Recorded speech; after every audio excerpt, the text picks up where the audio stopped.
Lá Spraoi san Ardchathair. Pictiúr a haon. I Pictiúr a haon feic mé Ciara agus amáthair ag airfort bhaile á clia. Cuireann siad fáilte roimh Sofia cara ping Chiara ón Spáinn nuair thagann si isteach ó na heitalt. Beidh si ag fanacht leis an gclán ar feadh seachtaine agus dúir Ciara lé gur bé an chéad rud ar an sceidil acu den tachtain ná tros go dtí an chathair an lá ar na bharach. Pictiúr a dó. Sa pictiúr seo feic mé Ciara agus Sofia ar thros bus ag dul timpeall chathair bhaile á clia. Téann siad de dro chrádaí chonaill agus feiceann siad na radharc spéisiúla go léir atá ann, mar shampla an túr solais.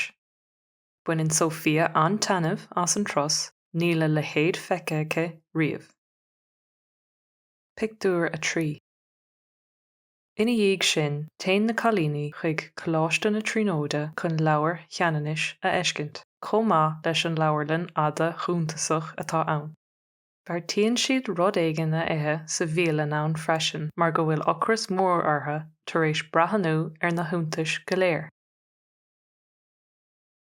Tá an áit plódathe le turasóirí agus scoláirí.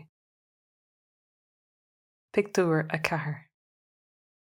I Pictiúr a chathair feic míad gach gníomhacht eile a dtugann na cailíní fuatha. Téann siad go dtí músaeim Pháirc an Chrócaigh chun ár spóirt náisiúnta radaisiúnta a thuspáint agus a bhíonú do Sofia. Freisin téann siad go dtí Stade Viva, Gardaín na Nanamhaithe agus roinnt na séipéalas cáiliúla agus áille in Éireann, cosúil le thardaglas naomh Pádraig. Tá Sofia ag fáil tros ceart fairsin, ní calla rá.